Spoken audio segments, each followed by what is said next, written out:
इस news headlines के प्रायोजक माइथन निर्माण का मानदंड।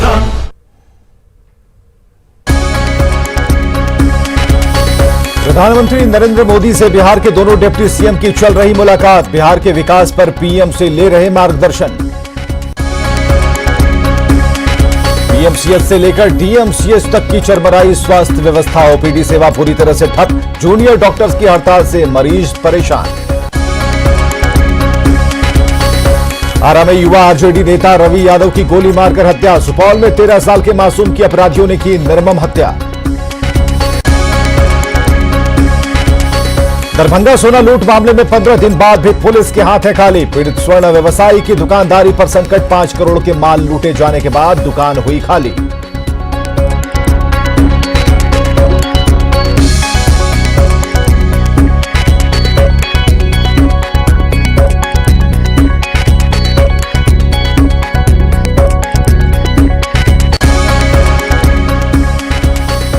नए साल में शराब तस्करों के जाम छलकाने पर पुलिस का शिकंजा। गोपालगंज में 24 घंटे के भीतर 1 करोड़ की शराब जब्त। दानापुर में तहखाने में छुपाकर रखी गई शराब बरामद।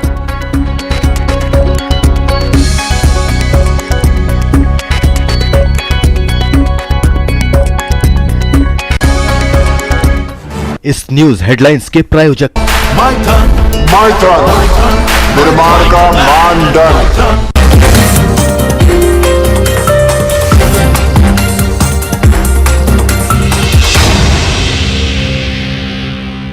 नमस्कार, आप देख रहे हैं अपना बिहार और आपके साथ मैं हूं विवेक। बिहार के दोनों डिप्टी सीएम तारकिशोर प्रसाद और रेणु देवी के दिल्ली दौरे का आज दूसरा दिन है और आज प्रधानमंत्री नरेंद्र मोदी से दोनों डिप्टी सीएम की मुलाकात चल रही है।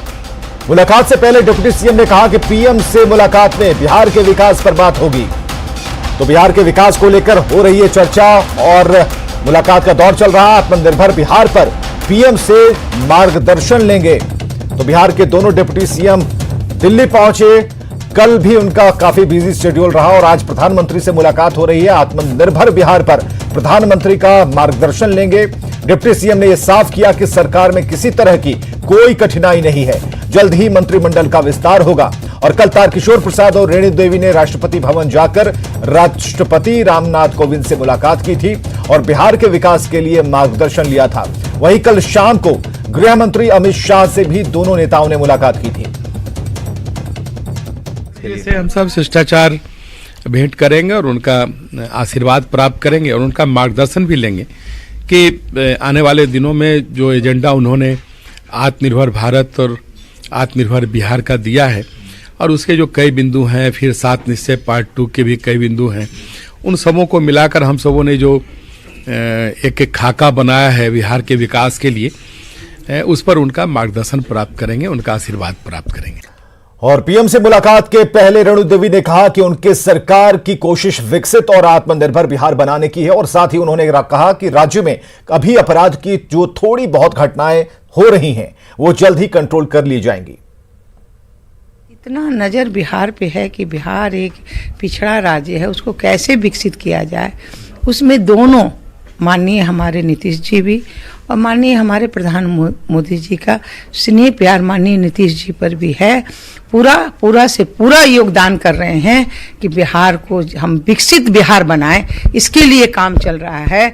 आत्मनिर्भर बिहार बने, उसके लिए हम सभी लोग लगे हुए हैं और सब लोग मिलकर हम लोग एनडीए की सरकार पर जनता ने भरोसा किया है, तो विकसित बिहार और आत्मनिर्भर बिहार निश्चित रूप से बनाएंगे। चलिए बात करेंगे जूनियर डॉक्टर्स की हड़ताल की और इसके कारण पीएमसीएच में ओपीडी सेवा पूरी तरह से ठप है। दूर दूर से आए मरीजों का अब तक रजिस्ट्रेशन नहीं हो पाया है। कई मरीजों ने न्यूज 18 से अपनी पीड़ा व्यक्त की है और इनका कहना था कि उनके पास इतने पैसे नहीं हैं कि वो प्राइवेट अस्पताल में इलाज करा सकें। जूनियर डॉक्टरों की हड़ताल के बाद बिहार में स्वास्थ्य व्यवस्था पूरी तरह से बेपटरी होने लगी है। पीएमसीएच में जूनियर डॉक्टरों ने ओपीडी बंद करा दिया और आपको दिखा रहे हैं कि देखिए बड़ी संख्या में दूर दूर से मरीज पहुंचे हैं, लेकिन रजिस्ट्रेशन का काम बंद हो गया है। तकरीबन 9 से 10 काउंटर है यहाँ पर और सभी काउंटर पर देख सकते हैं एक भी स्टाफ नजर नहीं आ रहे हैं। जूनियर डॉक्टरों ने यहाँ पर कार्य बाधित करा दिया है। यानी दावा यह किया गया था कि अस्पताल में जो काम है वो प्रभावित नहीं होगा, सीनियर डॉक्टर संभाल लेंगे। लेकिन जब रजिस्ट्रेशन नहीं होगा तो समझ सकते हैं कि मरीजों का इलाज कैसे होगा। देखिए दूर दूर से ये मरीज आए हैं, बस से, पैदल, अपनी गाड़ी से, ट्रेन से पीएमसीएच पहुंचे हैं, लेकिन यहां आने के बाद पता चला डॉक्टर साहब हड़ताल पर हैं, इलाज नहीं होगा। बाहर में भी यही नजारा है, यानी पर्चा ही नहीं कट रहा है। ये तो ओपीडी का आपको हम नजारा दिखा रहे हैं। इमरजेंसी में भी जूनियर डॉक्टर प्रवेश करके तमाम जो कार्य है उसको बाधित करा दिए हैं। अब मरीज सवाल पूछ रहे हैं कि मेरा गुनाह क्या है, इलाज क्यों नहीं हो रहा है। जरा बात करते हैं, कहाँ से आई हैं आप लोग? हम मीठापुर से हैं। इलाज हुआ? नहीं हुआ। क्या बोला गया? बोले कि हड़ताल पे हैं, आज नहीं होगा। रजिस्ट्रेशन हुआ? नहीं हुआ। रजिस्ट्रेशन भी नहीं हुआ? नहीं। अच्छा, तो क्या कीजिएगा आप लोग? अब क्या करेंगे, अब हम क्या कर सकते हैं, आप वापस जाएंगे। बताइए कहाँ से आई? हम लोग जहानाबाद से आए हैं। क्या बोला गया? हम रजिस्ट्रेशन नहीं हुआ है तो हम लोग को होना चाहिए, काहे कि हम लोग दूर से आए हैं, पैसा लगा के, हम लोग गरीब आदमी है, इसलिए होना चाहिए। हम लोग को दिखाना भी, हम लोग को दिखाना बहुत जरूरी है। कितने बजे चली थी जहानाबाद? हम चले 6 बजे वहाँ से। यहाँ पहुँचे तब पता चला? हाँ, यहाँ पहुँचे तब हमको मालूम हुआ है। क्या करेंगे, अब प्राइवेट जाएंगे? प्राइवेट के लिए हम लोग गरीब आदमी है, कैसे जाएंगे भैया, इसीलिए तो हम लोग यहाँ पर पहले आए हैं। तो सोचे कि जा करके वहीं पहले दिखाते हैं, तो गरीब आदमी को आप देखिए कि मरना है कि क्या करना है, से आप ही न बता सकते हैं कि हम लोग को किसी तरह करवाइए। कहाँ से आई? महाजी से। नहीं हुआ इलाज? नहीं, बच्चा को दिखाना है। पर्चा कटवा लिए थे? कल कटवाए, आज नहीं कटवाए हैं। अच्छा, कल से इंतजार कर रहे हैं? हाँ। नहीं देखे हैं डॉक्टर? नहीं। बताइए, आप लोगों की परेशानी है? परेशानी है जो कि हम कल से डॉक्टर के यहाँ जो है कि लगाए में है, नंबर जो है कि देख ही नहीं रही है, परेशान बहुत हो रहा है। डिलीवरी के लिए बहुत परेशान हो रहे हैं, जो कि हो ही नहीं रहा, डिलीवरी नहीं ले रही है। डिलीवरी केस भी एडमिट नहीं हो रहा है? नहीं हो रहा है? नहीं हो रहा। कौन है पेशेंट? कौन है पेशेंट? वहाँ रखे में है। पत्नी है? नहीं, मेरे भब्बू है। अच्छा, क्या बोला गया वहाँ? कह के नहीं लेंगे जो है कि भर्ती नहीं लिया गया? नहीं लिया गया। अब जरा से छटपट कर रही है। हम लोग के पास इतना पैसा नहीं है कि जो कि हम प्राइवेट में दिखा सकते हैं। इसके लिए पैसा इंतजार कर रहे हैं? जी हाँ, कल से इंतजार कर रहे हैं। आपने देखा किस तरह से मरीज अपना दर्द बयां कर रहे हैं, यहाँ तक कि जो डिलीवरी पेशेंट है उन्हें भी एडमिट नहीं लिया जा रहा है। तो कई ऐसे मरीज हैं जिनका रजिस्ट्रेशन भी नहीं हुआ है। समझ सकते हैं कि आखिर इन मरीजों के पास पैसे भी नहीं है कि निजी अस्पताल में जाकर इलाज करवाएं, क्योंकि कहा जाता है कि गरीबों का अस्पताल है पीएमसीएच। कैमरामैन मनीष जूनियर के साथ रजनीश कुमार, न्यूज 18 पटना। और दरभंगा के डीएमसीएच में भी जूनियर डॉक्टर्स की हड़ताल दूसरे दिन जारी है। यहां ओपीडी के साथ इमरजेंसी सेवा भी बाधित है और इसके कारण मरीजों को काफी परेशानी हो रही है। हड़ताली जूनियर डॉक्टर्स का कहना है कि जब तक सरकार उनकी मांग नहीं मान लेती तब तक हड़ताल जारी रहेगी। पूरे कोरोना काल में हम लोगों ने कुछ भी नहीं अपील की सरकार से और तमाम संकटों के बाद भी हम लोग लड़ते रहे। हम लोग सब लोग में से कई लोग डॉक्टर जो थे वो कोरोना से संक्रमित भी हुए। जान की बाजी लगा के हम लोगों ने अपना काम किया, लेकिन अब सरकार की भी उत्तरदायित्व, सरकार का भी उत्तरदायित्व बनता है कि हम लोगों के ऊपर देखें, तोड़ा जाए, क्योंकि काफ़ी लोग इसमें परेशान हो रहे हैं। काफ़ी दूर दूर से लोग आते हैं और हर आदमी के लिए हर वक्त कीमती होता है। तो मैं तो यही कहूँगा कि जितनी जल्दी हो उतनी जल्दी इसको जो मांगे वो पूरी किया जाए। गोपालगंज में न्यूज 18 की खबर का बड़ा असर हुआ है। खबर चलने के बाद 2 बेरहम पुलिसकर्मियों को सस्पेंड कर दिया गया है। तस्वीरों में आप देख सकते हैं कि गोपालगंज पुलिस के 2 जवान एक युवक की बेरहमी से पिटाई कर रहे हैं। युवक की पिटाई पुलिस वालों ने तब तक की जब तक उनके सर से ब्लड नहीं आ गया। मामला नगर थाने के साधु चौक का है। युवक पर आरोप है कि वो स्मैक का धंधा करता है। पुलिस को सूचना मिली थी और इस युवक के पास स्मैक है इस बात की, और इसी सूचना को लेकर पुलिस उसे पकड़ने गई। युवक के पास से 10 पुड़िया स्मैक बरामद किया गया है। पुलिस जब लड़के को गिरफ्तार कर ले जाने लगी तो उसकी बहन और परिवार वालों ने उसे छुड़ाने की कोशिश की, लेकिन पुलिस जवानों ने बेरहमी से युवक और उसकी बहन की पिटाई की और इसके बाद दोनों पुलिस जवान को निलंबित कर दिया गया है।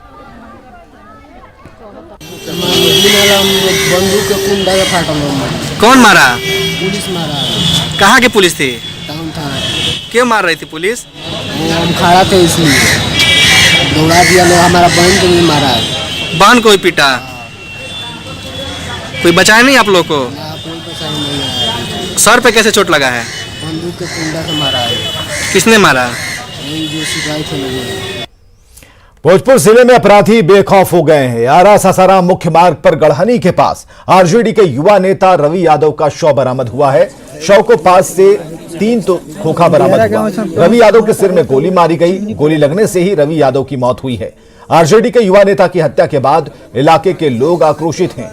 आक्रोशित लोगों ने आरा सासाराम मुख्य मार्ग को जाम कर हंगामा किया।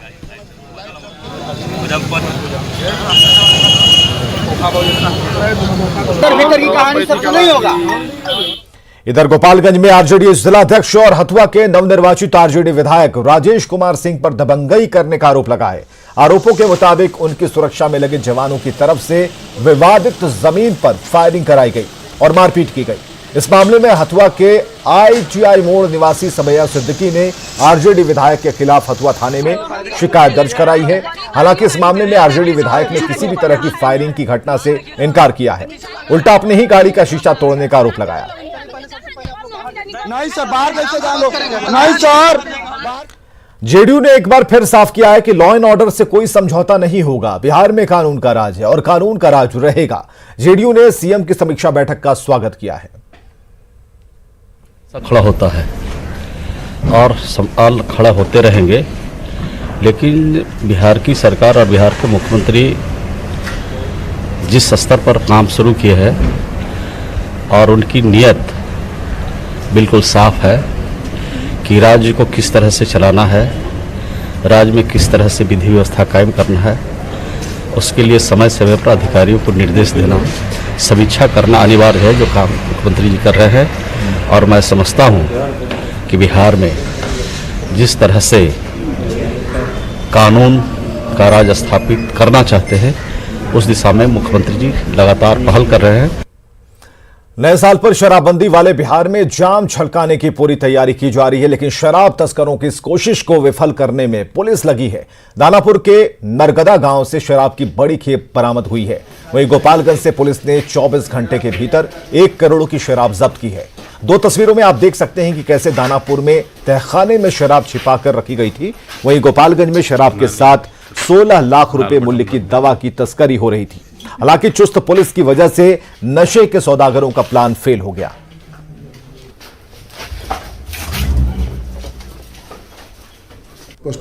जिसमें आज सुबह एक ट्रक पकड़ाई है जो पानीपत से पटना के लिए थी और उसमें लगभग 16.5 लाख रुपए का दवाई था। उसके नीचे शराब 150 कार्टून पाई गई है। उसमें 2 गिरफ्तारी है। बक्सर रेलवे स्टेशन पर मालगाड़ी पर चढ़कर जाते वनरक्षी परीक्षार्थियों का वीडियो वायरल हो रहा है और इस वीडियो में दिख रहा है कि किस तरह से परीक्षार्थी मालगाड़ी पर परीक्षा समाप्त होने के बाद बैठकर अपने घर के लिए लौट रहे हैं। कोरोना को लेकर जिस तरीके से फिलहाल अभी कई ट्रेनें नहीं चल रही, उससे परीक्षार्थियों को परेशानियां हो रही हैं और परीक्षा देने जाने के लिए परीक्षार्थी जान जोखिम में डाल रहे हैं।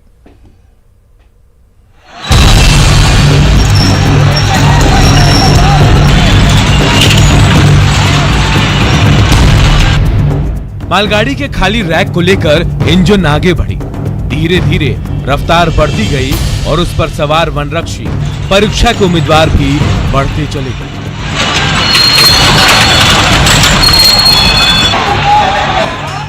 ये बक्सर रेलवे स्टेशन का नजारा है, जहां से मालगाड़ी का रैक लेकर ये इंजन अपनी मंजिल की ओर रवाना हुई। लेकिन मालगाड़ी के खाली रैक पर वनरक्षी उम्मीदवारों ने कब्जा जमा लिया और खतरे की परवाह किए बिना उस पर सवार होकर वो भी मंजिल की ओर रवाना हुए।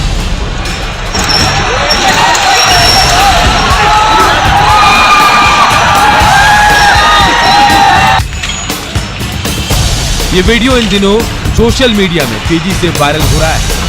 खाली रैक का इस्तेमाल सामान को इधर से उधर ले जाने के लिए होता है, तो इसमें सुरक्षा का भी कोई इंतजाम नहीं। जब ये मालगाड़ी पूरी रफ्तार में होगी तो इस पर सवार परीक्षार्थियों का क्या हाल होगा, समझा जा सकता है।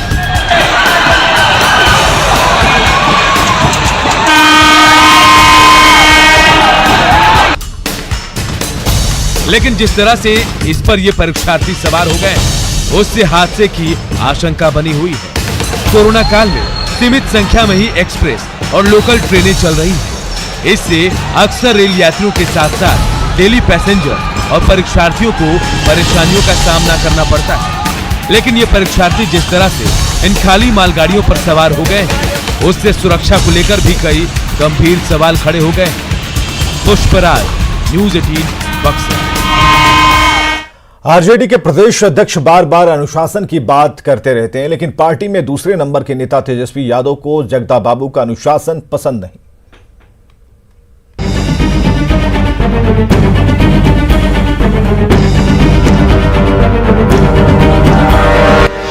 तेजस्वी को पसंद नहीं जगदा बाबू का अनुशासन। तेजस्वी ने तोड़ा पार्टी का अनुशासन। यह हम नहीं कह रहे, तस्वीरें बोल रही है, खुद देख लीजिए। स्थान आरजेडी कार्यालय। कार्यक्रम चौधरी चरण सिंह की 118वीं जयंती पर श्रद्धांजलि सभा। आरजेडी के प्रदेश अध्यक्ष जगदानंद सिंह ने पार्टी के बड़े नेताओं को लाइन में लगा रखा था और अनुशासन का पाठ पढ़ा रहे थे। जो नेता कतार में नहीं थे, उन्हें कड़े लहजे में लाइन में जाने को कहा।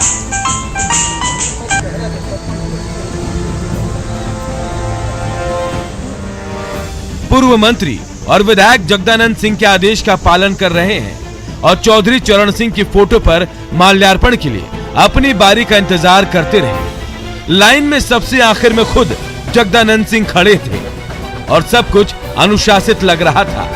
इसी बीच आरजेडी ऑफिस में तेजस्वी यादव की एंट्री होती है। सभी को उम्मीद थी कि तेजस्वी लाइन में जगदानंद सिंह के पीछे खड़े होंगे, लेकिन ऐसा हुआ नहीं। तेजस्वी तेजी से आगे निकले और चौधरी चरण सिंह के फोटो पर माल्यार्पण कर चलते बने। एक बार फिर देख लीजिए कैसे तेजस्वी यादव आते हैं और बिना किसी को भाव दिए चौधरी चरण सिंह के फोटो पर फूल चढ़ाकर चलते बनते हैं।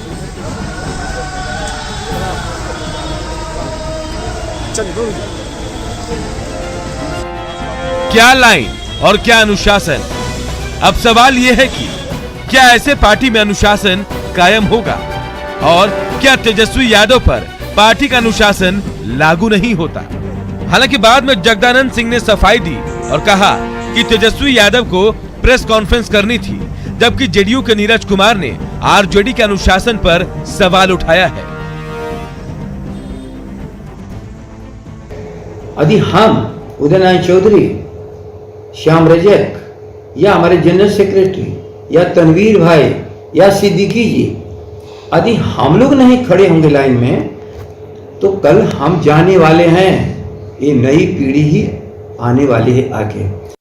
माननीय जगदा बाबू का यह दावा कि लालू जी के सुपुत्र को भी अनुशासन के दायरे में रखेंगे, यह आपके बूते की बाहर की बात है।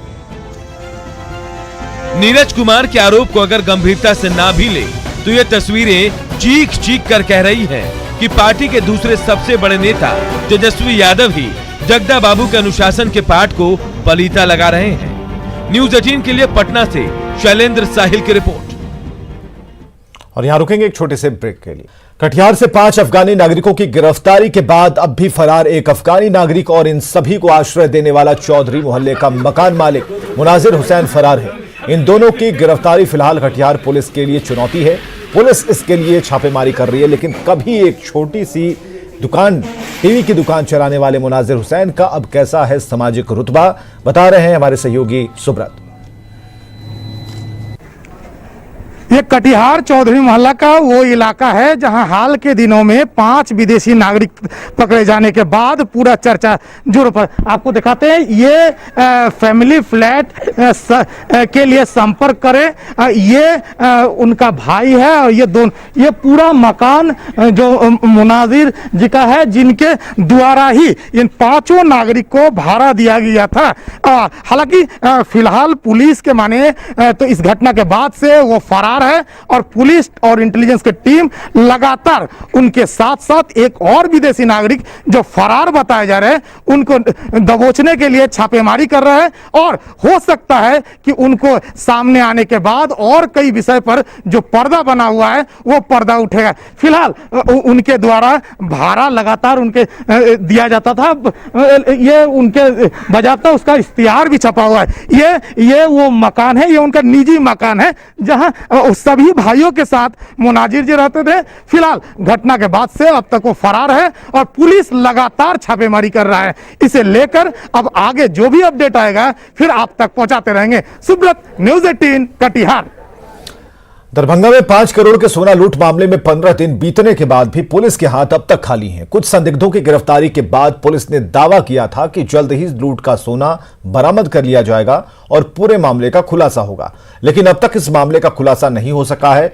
पीड़ित सोना कारोबारी पवन लाट ने पुलिस प्रशासन पर विश्वास तो जताया है, लेकिन सोना की अब तक बरामदगी न होने से उसमें निराशा है। लूट की घटना के बाद प्रशासन की तरफ से हथियारों से लैस 2 जवानों को दुकान के बाहर तैनात किया गया है। स्वर्ण कारोबारी अपनी दुकान में रोज आते हैं, लेकिन माल नहीं होने की वजह से बचे हुए सामान के साथ ही किसी तरह अपनी दुकानदारी चला रहे हैं।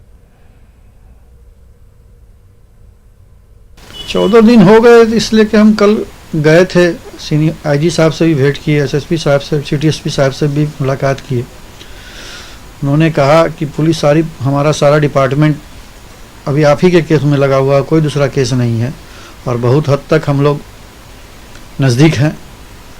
बहुत जल्दी हम आपको खुशखबरी देंगे, माल मिलेगी तभी हम आपको खुशखबरी देंगे। सब दहशत में हैं, अगर अपराधी पकड़े जाते हैं तो वो दहशत बहुत कम होता है। अपराधियों में भी दहशत होता है कि कुछ करेंगे तो पकड़े जाएंगे, तो हम लोग उस इसी इंतजार में हैं कि हमारा दहशत कम हो, अपराधियों का दहशत बढ़े। क्रिसमस को लेकर बिहार के बेतिया में खास तैयारी है। खासकर बेतिया के 275 साल पुराने गिरजाघर में क्रिसमस को लेकर अंतिम चरण में तैयारियां हैं। क्रिसमस को लेकर मुख्य गिरजाघर को सजाने का काम शुरू हो गया है। कोरोना को देखते हुए चर्च के अंदर बैठने की व्यवस्था की गई है। 1745 में बने इस चर्च का काफी दिलचस्प इतिहास भी है, जिसके बारे में बताया जाता है कि बेतिया राज की महारानी की तबीयत खराब थी और कई जगहों पर इलाज कराने के बाद भी महारानी ठीक नहीं हो रही थी। उसी वक्त जर्मनी के एक सन्यासी फादर जोसेफ बेतिया पहुंचे थे और इसकी जानकारी महाराज ध्रुव सिंह को हुई कि महाराजा के अनुरोध पर उन्होंने फादर जोसेफ को महारानी को दवा उन्होंने खिलाई और इससे महारानी ठीक हो गई। इससे खुश होकर महाराज ने फादर जोसेफ को बेतिया में ही बसने का आग्रह किया। रोम से अनुमति लेने के बाद फादर जोसेफ बेतिया में रह गए और चर्च की स्थापना की और आज ये इलाका क्रिश्चियन क्वार्टर में तब्दील हो गया है और बड़े पैमाने पर कैथोलिक समुदाय के लोग यहाँ रहते हैं।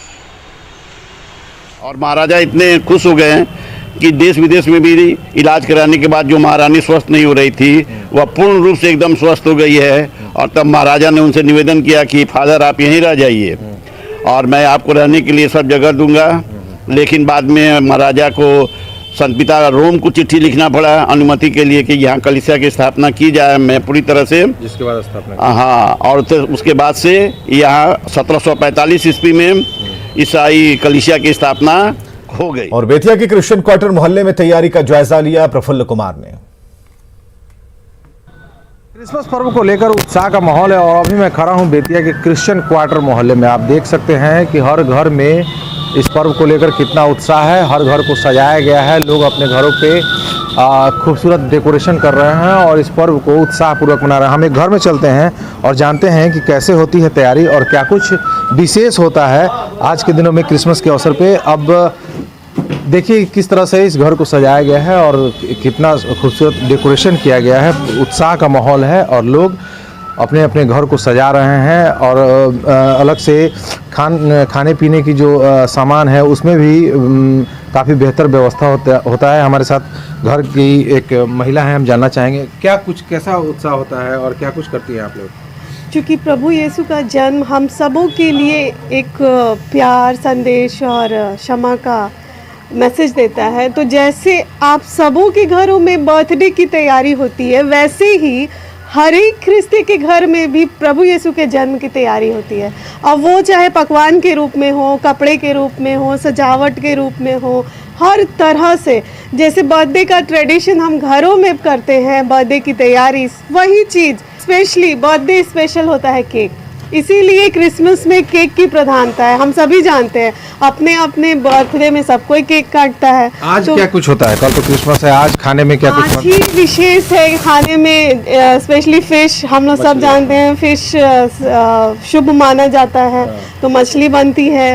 रात को जब हम चर्च जाते हैं तो तैयारी करके प्रेयर करके जाते हैं और चर्च से आने के बाद आज ही रात को हम उनका बर्थडे सेलिब्रेट करते हैं। तो निश्चित तौर पे क्रिसमस को लेकर उत्साह का माहौल है और हर घर में घर को सजाया गया है और हर घर में जो बाहर रहने वाले लोग हैं वो पहुंच चुके हैं और घर में उत्साह का माहौल है और आज रात से लेकर कल तक इस पर्व को पूरे उत्साहपूर्वक मनाने की तैयारी है। प्रफुल्ल कुमार, न्यूज़ 18 बेतिया। और आगे देखिए जोहार झारखंड।